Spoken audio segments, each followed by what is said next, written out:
Welcome to Creating Flow, the podcast where I, Joni Francisco, hope to empower women helpers and healers to unblock their energy and unlock their power.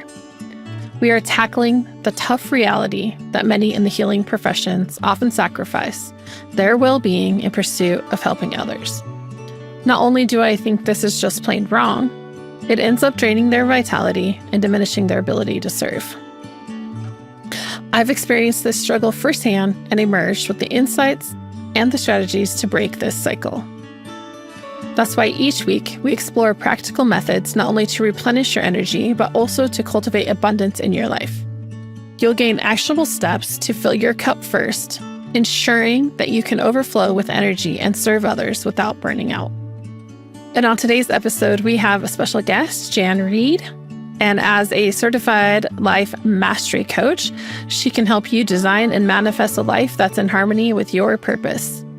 As a life coach and a speaker, she offers inspiring workshops as well as transformational, in-depth coaching programs that help clients achieve new heights of success, meaning, and spiritual aliveness, including helping people who, after a big loss, get stuck in emotional overwhelm. And today, Jan and I are going to be jumping into grief and looking at it in a different way. So what if grief is the transformational experience that you've been waiting for? Leveraging grief, universal law, and tools, and the strategy to move out of grief and into the life you're living will be discussed on this episode today. But first, I invite you to download your cheat sheet on universal laws in the Abundance and Flow community on School.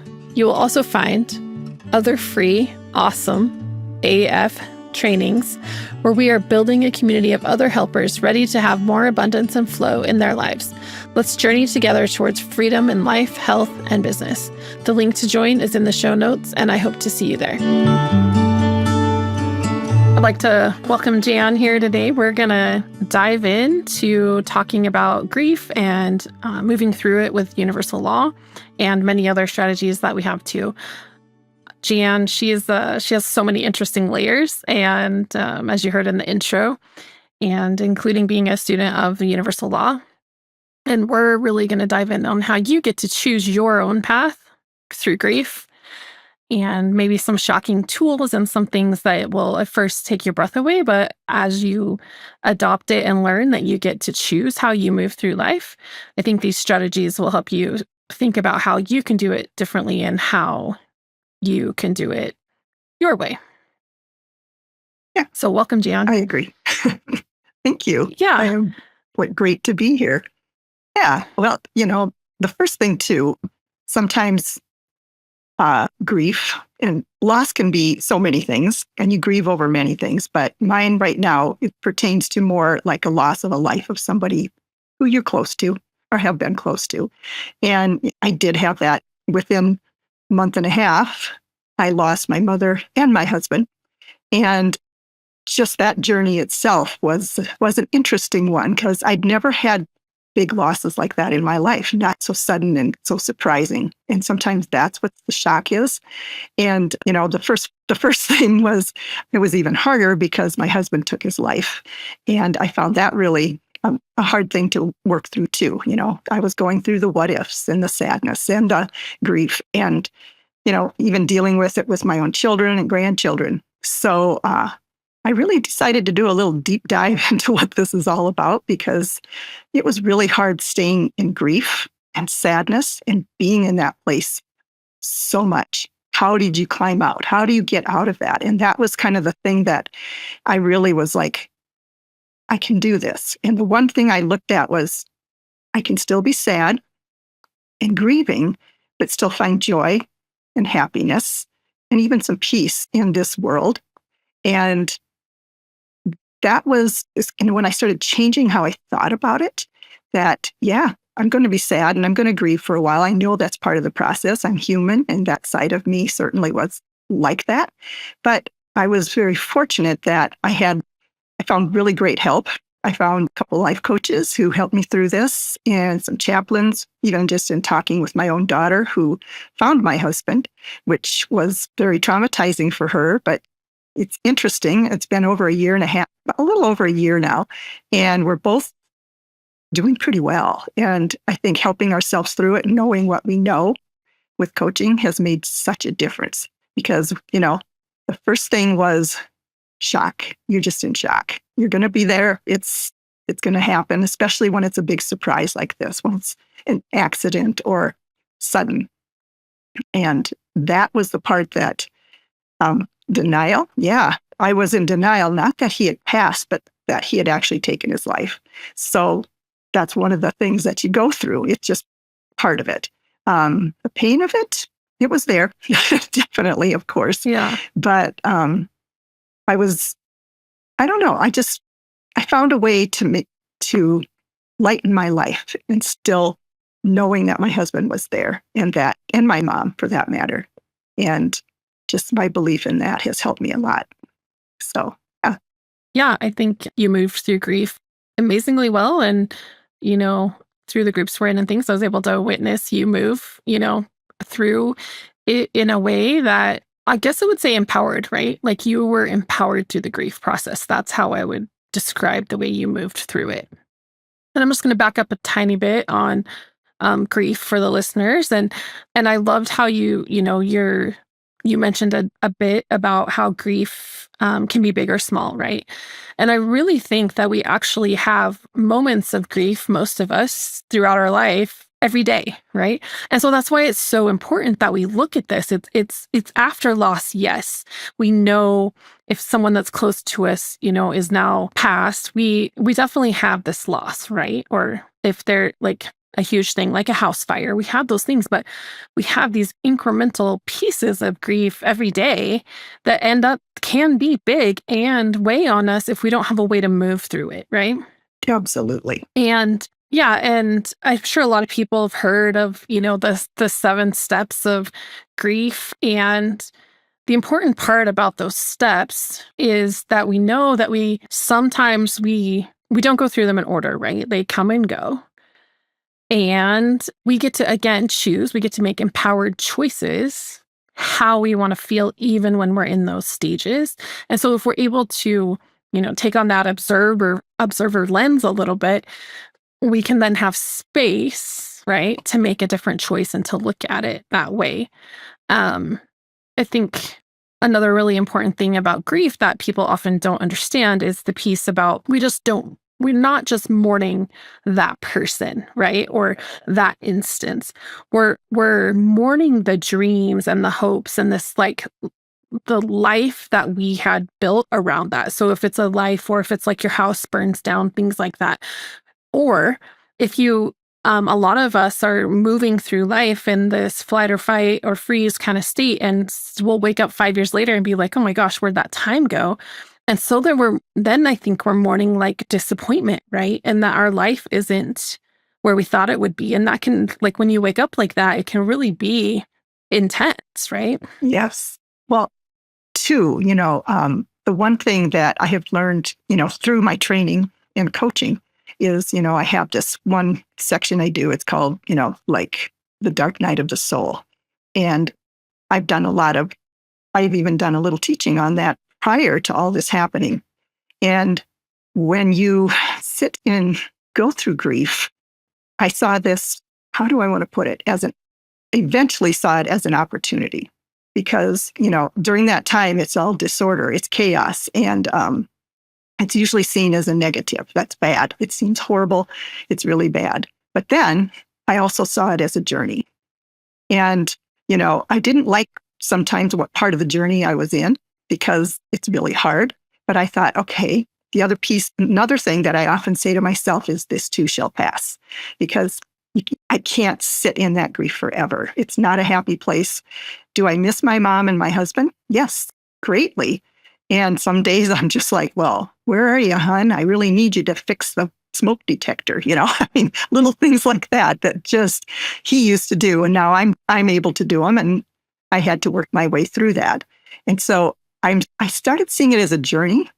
And just because it seems bad doesn't mean it is. Because when I think of the growth that I have gained through this and looking through the good stuff, there's been a lot of things that have helped me. And it was just interesting. I was just talking to my daughter about that just the other day, about how I get to decide every single day when I wake up, So sometimes you wake up and you're like, oh, and then I go, well, wait a minute, I'm going to have a good day. I get to choose that. And when I started understanding I got to choose it and how I'm going to be that day, how I'm going to feel that day, how I'm going to work through the day, knowing that those moments of sheer sadness or grief can hit me, I don't have to stay there very long. I'm not going to pitch a tent and sit in that place very long. So I just learned how to, I guess the word is maybe befriend my sadness, my fear, all the stuff that kind of goes with that, the grief. Because I knew that if I stayed there, I wasn't going to be in a good place. And what I found interesting is when I would step out of sadness and grief and go into joy, that's when, and I know this kind of sounds surprising, but that's when my husband would show up or my mom. I could feel their presence. I could hear them. There were times when I could actually hear my husband, and it gave me a sense of peace because I know he's not gone. He's just not here right now. And that's okay. I still can have a relationship with him. And there's days when I can just feel this wave of just warmth and love because I'm allowing it. I've decided I'm okay.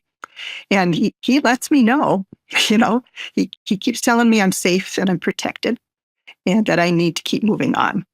And I'm like, all right, I can do that. And it makes me, I don't know, I just know that I can find that sense of peace. And I still have so much to live for. I have grandchildren, 2 little ones, Right. 4 and 10 months. And then I have a grandson who's 15 years, and he's delightful. So I look for the good. I look for the joy. Yeah. And I would just pull out a couple things there that you do so effortlessly that I'm going to pull out just for the audience and the listeners so they can just really hear it. I love the piece about, it's really about the unknown, right? And is what I heard a lot about that, where you wake up in that space. It's the unknown. It's the fear of not knowing what that day is going to bring. And I find as much as we are, even in the healthiest relationships, if we're talking about the loss of a person, especially, like we have developed as a collective this sort of codependence, right? And even like and it's different now. So when I say we've developed we needed we needed tribe, we needed other people to survive before now, physically, and to, the protectors of the tribe, you've got other people, and we depended on everybody to do their job. And I feel like as we have evolved from that there's some dependence, that codependence that we've created, especially with partners or people we've lived a lot of time with, that we don't even realize until, they've passed. And you mentioned, just like, did you say fire alarms? I think so. Yes, you said fire smoke alarms, alarms. right? Yeah, like, The little like things. small things, but there's big things like that too, right? And so we've just created this dependence unintentionally, and friendships, right? We have, I think many people have their partner as their primary friend right now, where when we lived in a tribe, we would have a lot more of that just available all the time. Good point. Yes. And this leads to that emotional codependence, right? And that task codependence, where we don't really know how to do some of the things. But I love that we then get to make a choice and we get to learn new things, right? But that's from that empowered piece, which is, especially for people that haven't done some of this work before, sometimes that's a really hard place to find, right? All right. So when we're talking about being in grief, I think a lot of people, you alluded to this earlier, but I think a lot of people will think about the sadness piece, right? And being stuck there. But there's many different phases of grief, if you want to say that different people feel at different times. And so what are some of the things, the signs you see in people that are stuck in grief or in grief? They don't even have to be stuck there, but they're in grief and they might not know it. Yeah, I think a lot of the times I do see that they are aware of it. There are some people that have a hard time getting out of that story, the loop, how they're feeling, how do I want to say it? They're afraid of letting go of that person or whatever the thing may be that their loss is. And I do see that when they they keep clinging to that because they miss them so much. They have a hard time letting go. And I understand that because you don't want to forget that person. You want to keep them in your heart. And that's where I keep my husband, plus pictures of him. And I see him in my grandchildren and my children. So I guess it's partly that too, but you get that pain. You feel guilty. The what ifs are where it really got me. I kept asking those questions like, well, what if I'd have done this? And how did I not know that something like this was going on in his head? We were married, we were living together. How did I not know? And that was the hard part. I asked a lot of questions about it myself, and I had to let that go too, because I don't know if I'll ever know. I'm not really sure. And, just talking to other people, was there anger? I did have some, like, why the hell would you do that, huh? Why would you leave us? That abandonment feeling, that kind of sadness. I don't know if I really went into any kind of depression, but some people do, because that's about as low as you can go as far as on that emotion scale. And it's a tough place to sit. Is that a place you want to be? And that's a question I had to ask myself. So, yeah. And then I have to say, it's kind of interesting, when you cut your finger or something that hurts, but this is a whole different kind of hurt. It's kind of goes through your whole body. And I understand that. And it was something I thought, I can't live with that. And that's when I made some decisions to change how I thought about it. And just something that went through my head too is none of us gets out of here alive. And when I say that, a lot of people kind of smile like, well, yeah, that's true. And why are we surprised? Sometimes, mostly the shock. I didn't expect him to leave me this early. And my mother either. She was still a very healthy, vital woman. But, almost any kind of loss, even when I once again, lose my phone or lose my, whatever it may be, there's that franticness and you just feel it in your body and you're kind of in a low place because you're looking for it. So I don't know if that's helpful, but, just recognizing where you are on that scale, if you want to look at the loss scale or the grieving scale.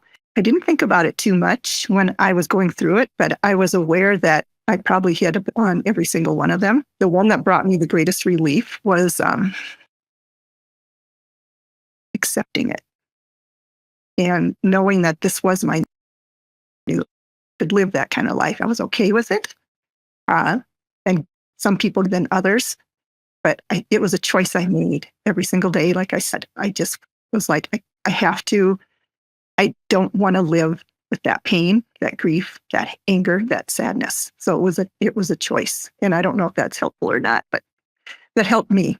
And and some of the tools I use too I think changing how I think about it. I do a switch. I tap into that. And I just remember the good things. I had to get rid of some of the bad.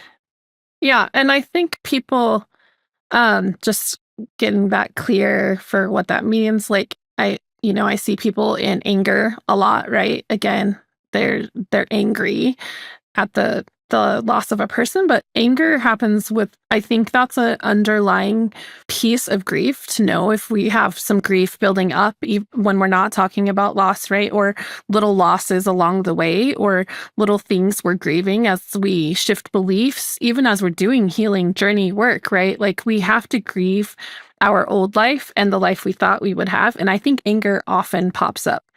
I also think denial pops up a ton with people that are grieving. And, there's this term going around, which I think it happens to most of us because we haven't felt safe exploring our emotions, right? But it's that spiritual bypassing.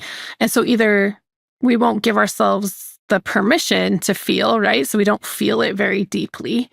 And then we go on with life saying, I'm fine, I'm fine, I'm fine, I'm fine, I'm fine, I'm fine, I'm fine, until we're not fine. And then that leads, I think, to the depression, right? That low mood, that inability to get out of bed, the not being able to focus on things, and then that pops up for people. So those are some things people can look at when they are moving through grief, but maybe they don't even know they're moving through grief, right? And they can look and see what's the underlying under that anger, right? Like what's driving that frustration? What's driving the denial? I think that's a really good. Yeah, and you mentioned. And I'd rather be angry than depressed.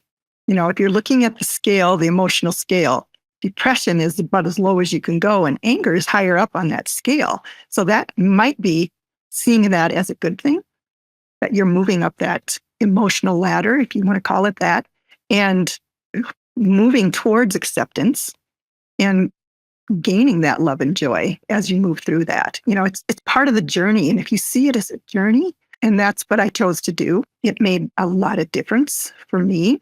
And when I use my program that I use for coaching, it kind of starts about with what would I really love for my life right now? Now that it's changed, I ask myself that question. What would I love? Yes, I'm angry. I've been through a lot, but what good things have crept into this? And when I discovered that I could do that and actually think that way, it was a much better way to work through things. But that's the first question I usually ask is, what would you love for your life right now? Kind of life you have. Yeah. Yeah. And I think that's beautiful. And I think that's one of the reasons people do get stuck is because they think they have to go through this process like they saw someone else go through it, right?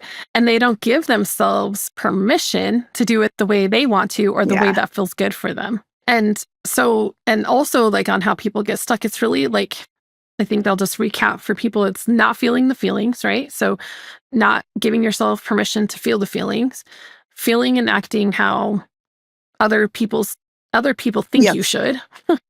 And also, I think people don't realize that grief, again, we talked about different stages, but I think people expect it to go step 1, 2, 3, 4, 5, 6, 7, or they expect like, I'll have this set 90 days of grief, right?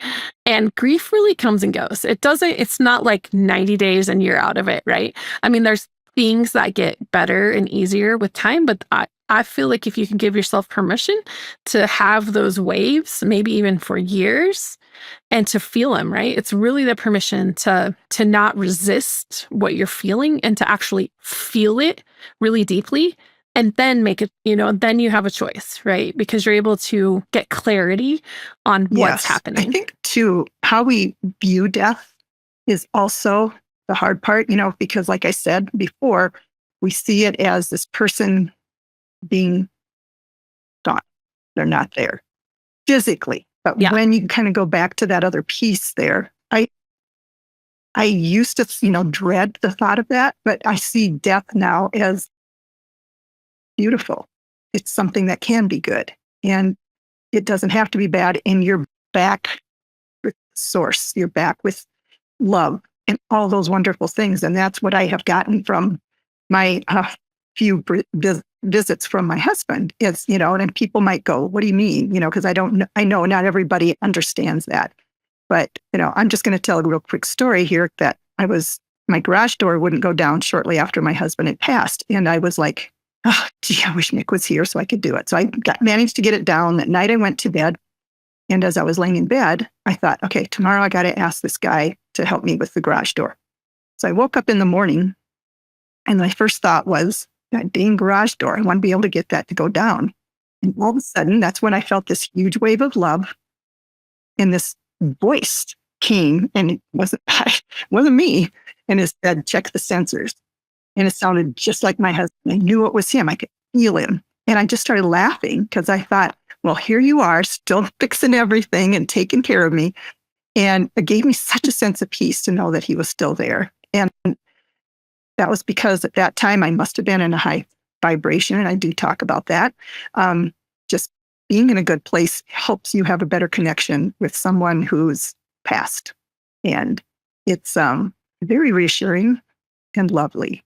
And I'm glad I have that connection. So it's not gone. He's just everywhere with me. Yeah. And, that's a piece of story, right? We were talking about people get stuck because they're in the story. But that's a piece of story you were able to change, right? So And I don't know if that was a belief shift for you and something you got to explore through having this coaching program that you had completed and just being in the circles of other people healing, if it was a new belief shift or not. But that is one of the things that help people get unstuck, right? And we talk about the other places that people really, to help them get unstuck, is this principle that Jan alluded to a little bit earlier, is looking at grief differently. And so if we're able to look at grief differently, like perhaps, as Jan was alluding to earlier, this invitation to heal, right? We can heal these aspects of our being, our emotional, spiritual, even our physical being. Sometimes those things will come up from our beliefs, our past experiences, our emotions, our traumas that we're holding on to even before the loss, right? And so if we look at it as an invitation, like that rawness and that observation point to come in and be like, okay, well, what else can I choose? Or what else can I do? Or what is available to me? Then we can move through it a little differently. And some of the things that I really believe that are helpful for people to move through grief and that we start to lose as we move into that grief cycle is we start to lose connection, right? We start to lose connection with ourselves. We start to lose connection with source or God, the universe, wherever your word for that bigger power is, and other people. We withdraw lots of times. And so this will actually keep us stuck in the grief. And so if we're able to find those connections again, especially with ourself and with source, I think it gives us that increased vibration that you were talking about to be able to move through and take another step, look through it a little bit differently, right? And I know you have a four-pronged way of moving people through everything, but also grief of that's the thinking, and change your thinking, change your feeling, change your action, you get a different result, right? Yep. And part of that is really the thinking is the beliefs, right? And I talk about a lot about beliefs in many of my episodes, and I've been talking through on universal law with people and going through each of the laws. And so I think this is where one place that we can really look at some of the universal laws and how it shifts our belief. And for me, that's what happened when I started practicing or studying universal law and then practicing it, was it brought me back to some of those spiritual guidelines that I was missing and didn't even realize it, that it helped me with my reconnection to myself and to source and to other people, really. And when I think about grief, and especially in loss and like the fear that we get of being alone, right? I think that happens a lot. It triggers that fear of being alone. And if we can really lean on the law of one, then we can see that we're never really alone. Right? Because we all share these energetic patterns with source, with ourselves, in between each other, and in between, especially if we're looking at a person that has left this physical world, we never can lose that connection. Right. They're still with us. Yeah. And I know that's something that you mentioned, leaning on hard. And some of the things I have people do for that is really, like I call it tea time, but it can be wherever people used to enjoy, right? And especially at first, I think there's such a strong fear of that forgetting them or not being able to connect with them. So if we intentionally set a time, it's once a week, once a day, whatever the person needs, where they actually just sit down, right? And they have a conversation with the person that they have lost. Yeah.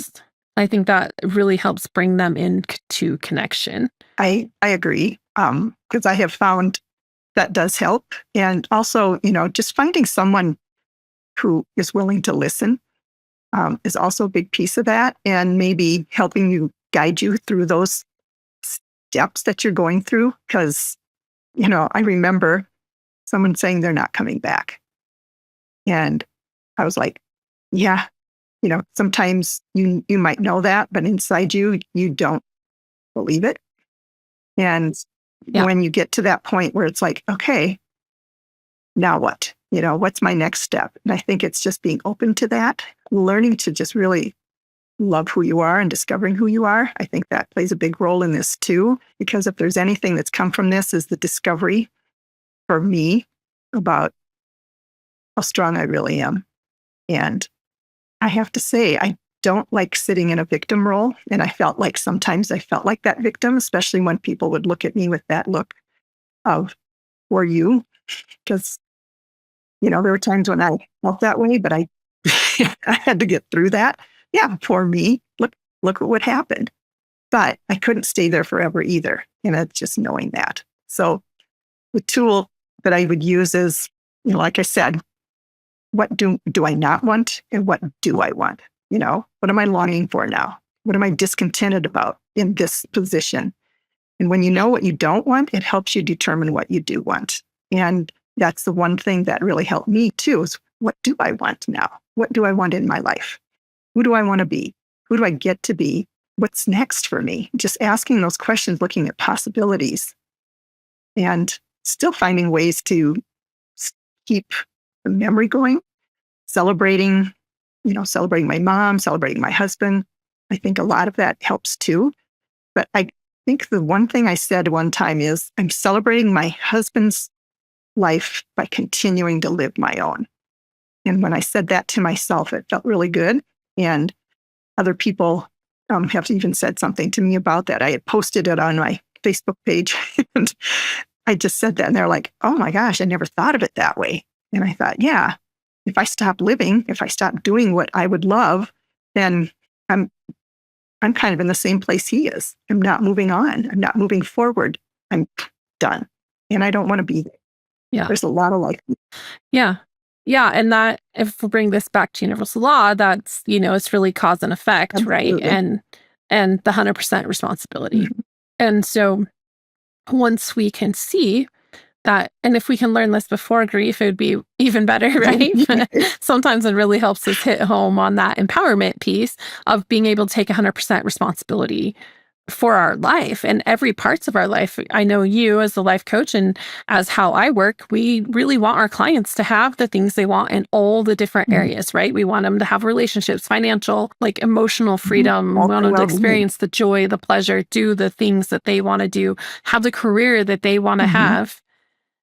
And that requires you to take 100% responsibility and make those choices that are in alignment with what you want. And we do that if we want a different effect, right? We have to put another cause in. Absolutely. In order to experience it.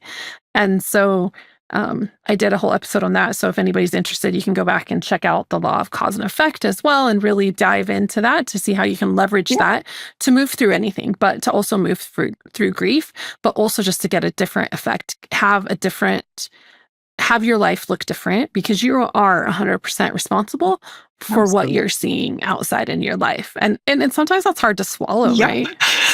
That was a big bite there for me. So, and the one thing too, that there's two ways to live. You can live by design or you can live by default. And you can just let things happen to you, or you can help design how you'd like your life to be. And that's that decision making that you do every time. And that's one thing too that I help people through as you're going through this grief and through the sadness. We start talking about, well, like I said, what would you love and how would you like to design your life? What are you looking for? What would be a way to, I like to use the word fun, because sometimes we forget about that, and you can still have fun even when you're sad. Sometimes it takes away the sad, takes away the grief. And that's why I think, what is something that you would love? As soon as you put that out there, you're asking a different question instead of what do I want? What would I love is a huge piece. And then you get to design that life.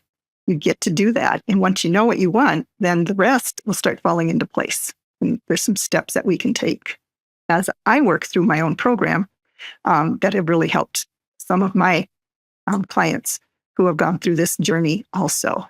And yeah, they still are sad. I get it, but not all the time. And they're looking for the fun and the joy. So that's where I'm coming from there. Yeah.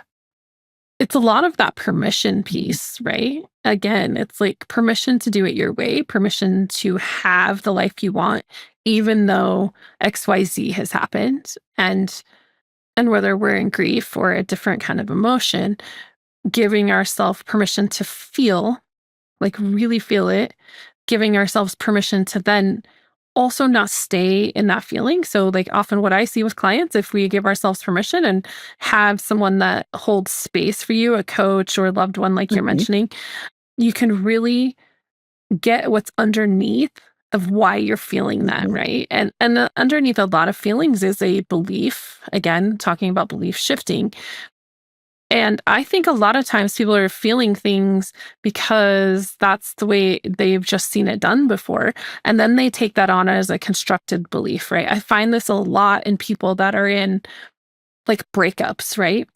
And Loss. they think that they have to be a certain way. They got to go eat their quart of ice cream and watch sappy rom-com movies, which there's some, don't No, get me wrong, there's healing there, right? absolutely. Because you're able to, like, some people need that to elicit their feelings, Mhm. right? To be able to feel them, have permission to cry, things like that. But also, you could not be destroyed by it Mhm. if you go back into your faith, right, that we're all connected, that life is always working out in our favor, even when it's so super hard to see it. Yes. Yes. And we can change those beliefs because most of the time people don't have that belief unless they've been through some kind of coaching program or self help Yeah. kind of program because we're just not taught that really, You frankly. you get so stuck, and the one thing too that I always make a point of is I'm not a therapist. I'm a life coach, and I look more at how you would like your life to be instead of, maybe digging in the past a lot. It's okay to go there, but you don't want to set up camp there. Like I said, it's okay to tap into that because that's where you learn. That's gotten you to where you are right now. And when you realize that and that you can design your life or you can make those choices, I think, wow, that is power. And I want people to learn to tap into that power within because that's where it all is. And that's at one. And that's where all the answers are. So that's another piece that I guide them through as we go through our journey, because it is a journey. This whole life is. But everything has led us to where we are right now and being Yeah. a burnout. And we can't change it, right? Because if it should have been different, it would have been. I always say that. And I have to remind myself because there's lots of times I will sit and spin in there about, well, if I did this or if I did that. And I think people in grief do that a lot Mhm. too. And so if we just have to know that, like, these contracts that we've signed up for, are predetermined, if you want, it doesn't take away our free will, but No. we have this road, this journey that we've said we would Mhm. do in this lifetime on our time on earth, and the players in it have agreed. Yeah. And so even when lives are ended for what we would call prematurely or breakups or your house burns down or I don't know why that one keeps coming up. I hope that's not I'm going to like knock on some wood, but You're not that into your life. yeah, or like I loved my car and last year I totaled it, right? And it had many years in it, but it's just, it had to happen for some reason. It moved energy, it changed energy, put me in a different car. Maybe it saved my life, right? Like maybe I needed this other car to do something. Yes. I don't know. But so we just can't, we're not in control of all of the how, right? But we get to control our Mhm. thoughts. And that's why it's so important when we're looking at moving through something that we are able to change the way we think, to change the way we feel, to take a different action and have a different result. Right. And that's really what it's about, right? And that's the crux of most coaching Yeah. programs is if we can get people to look without judgment at what they're thinking and what they're feeling, Mhm. and we can put a new input there, then we can take new inspired action because we're not stuck in the old. Right. And then we can have a completely different result with our life. And all we have to do is shift 1 degree, right? And that's why I try to also tell people we try to do it Yeah. again all the time, right? And so if you just shift 1 degree, you have a total different trajectory than you would have ended up on. It's very interesting. Yeah. And Yeah. And I think too, we're not always aware that what we're thinking is causing what we're feeling. And using the feelings as that clue, that cue of where you're at. And I call it notice what you're noticing. Because when you start to feel kind of something, it's like, okay, when you take action, and you're not feeling good about it, and you're in that lower vibration or you're negative, you're going to get a very different result. And your answer for that action is not going to work as well for you. So if you can think about it and go, okay, I'm not feeling really good right now. This might not be a good time to make a decision about this to get the results that I want. And we are so often trying to figure it out ourselves by the conditions around us instead of, like you said, letting go of the how. And that's sometimes very hard to do because we are so used to, well, I'm a hard worker and I can get this done. And we've been told to do this. And in this case, we can, like I said, go back to our thinking and go, okay, what's another way to think about this? How can I reframe it in a more positive way so that my feelings are better? And then I can take a more positive action and my results will turn out much better. But then you're getting the results and the action step from a higher power instead of trying to figure it out yourself, because that doesn't usually work. That's what I've learned. Yeah. And it really makes me think about how sneaky, I always call it our subconscious or our unconscious thoughts are pretty sneaky. But it can be. They are designed as a shortcut, right? And that's what's cool when you get to learn about how the brain works and how our behavior works. You get to interrupt that. It's by design from source, however you think that happens, but that we take a lot of shortcuts so that we don't have to remember, like, okay, when I brush my teeth, I have to unscrew the cap. I have to squeeze with this much pressure. I have to put it right on the toothbrush. I got to turn the water on. I got to, if we had to do our whole day like that, we'd never get anywhere. And so our brain takes those experiences, makes a shortcut. But when we are small and we take those shortcuts, we don't have all the information. And many of us go through life, looking through that lens of that 6-year-old. And it's the same for grief. It's the same for anything you're trying to move through. Yes. If you are stuck or you have a result that you are not happy with, right? We have to interrupt it at the thinking. Yeah, that's where it starts.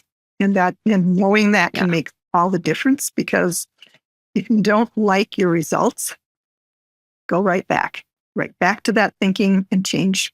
And you can change it. Is it easy right away? Maybe not.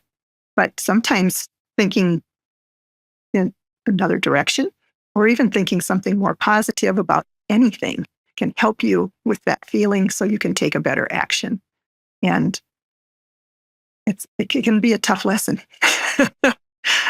Yeah. And I love too, like the piece when we're talking about thinking, we might even be using a word that people aren't familiar with.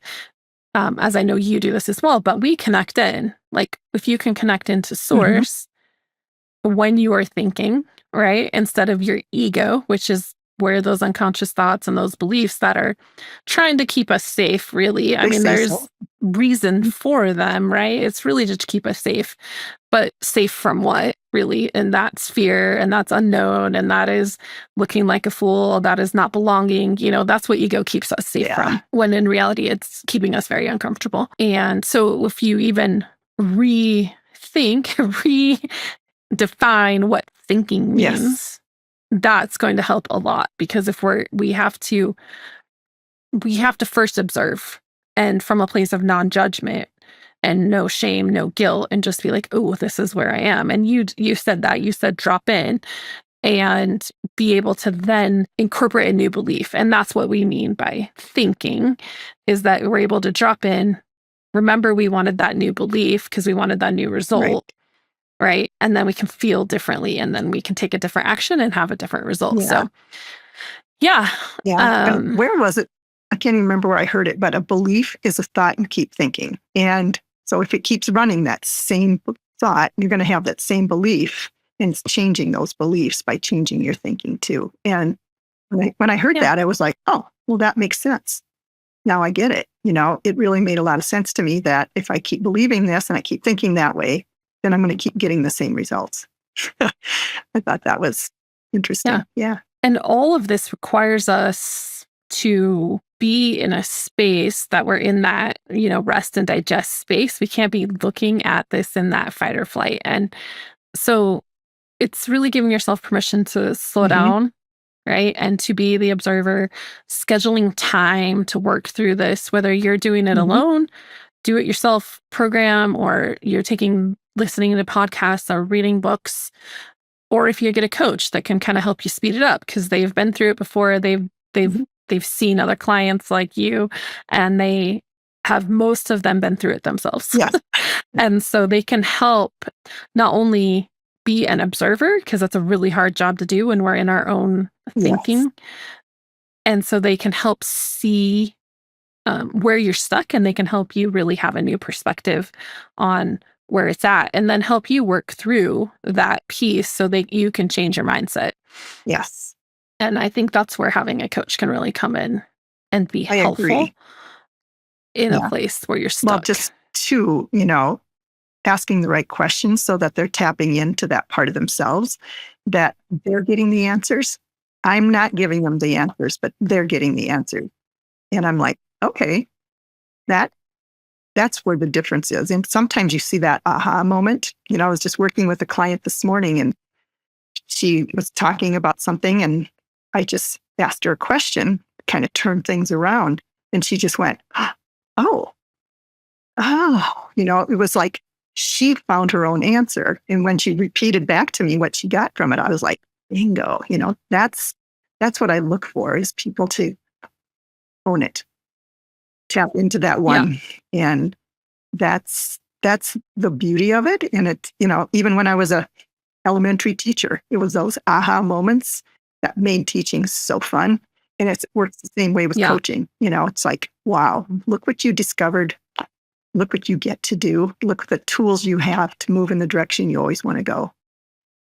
Yeah. And you can do that with grief. You don't have to sit in grief forever. It's going to happen. It's going to show up. It's going to be there.